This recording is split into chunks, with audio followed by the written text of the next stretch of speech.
अस्सलाम वालेकुम नाज़रीन, एक बार फिर आपको सैयद BS लेक्चर्स चैनल में खुश आमदीद कहते हैं।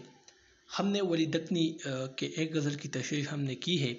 आज हम वली दक्नी की एक दूसरी गज़ल की तशरीह करेंगे।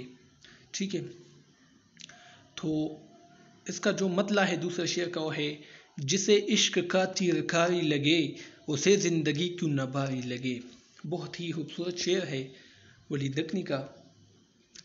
इसमें शायर कहते हैं इस शेर में कि जिस शख्स को इश्क का तीर लग जाए, जिस शख्स को इश्क हो जाए, जिस शख्स को इश्क का तीर इसके दिल से आर पार निकल जाए तो फिर इसके लिए ज़िंदगी अजाब बन जाती है, उसके लिए ज़िंदगी दुश्वार बन जाती है, उसके लिए ज़िंदगी गुजारना आसान नहीं रहता, उसके लिए ज़िंदगी गुजारना बहुत मुश्किल हो जाता है और फिर वो मुश्किलों और इस मुसीबतों से नहीं बच सकता।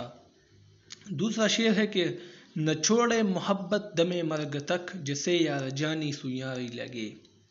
इस शेर में शायर कहते हैं कि एक बार जो माशूक को अपना बना लेते हैं, एक बार जब एक आशिक अपने महबूब से मोहब्बत करने लग जाता है, उससे मोहब्बत कर बैठता है, तो फिर वो मरते दम तक उसे नहीं छोड़ सकता, क्योंकि महबूब को बुलाना आसान नहीं होता, ये बहुत ही मुश्किल काम होता है।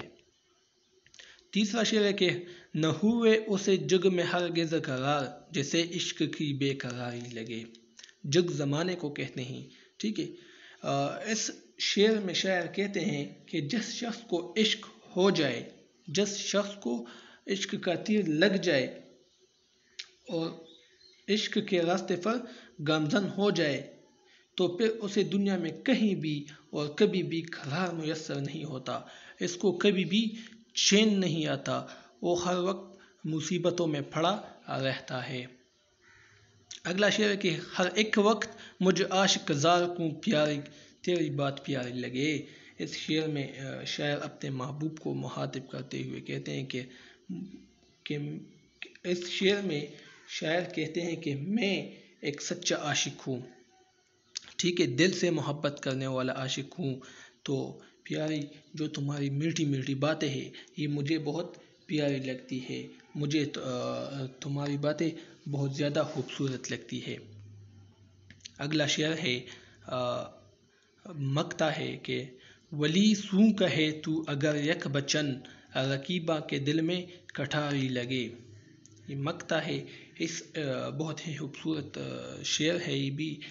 इस शेर में शायर कहते कि ए मेरे महबूब, अगर तुम मेरे साथ चंद लम्हे गुजार लेंगे, मेरे साथ चंद प्यार की बातें आप करेंगे, ठीक है, तो जितने भी हमारे रकीब हैं इसके दिलों पर छुरियाँ चल जाएगी, उसके जो दिल है वो खफा हो जाएंगे मुझे और तुम्हें देखकर, तो मेहरबानी करके आप मेरे साथ दो तीन बातें करें ताकि रकीबों को जलन हो सके और इसको हसद हो सके।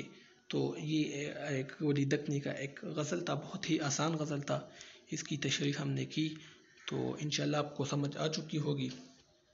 ठीक है, अपने साथ इसको नोट कर लिया करें। इंशाल्लाह और भी गज़लों का हम इस चैनल पर तशरीह करेंगे। तो अब इजाज़त दीजिए मुझे और इस चैनल को सब्सक्राइब कीजिए। ठीक है, तो अल्लाह हाफ़िज़।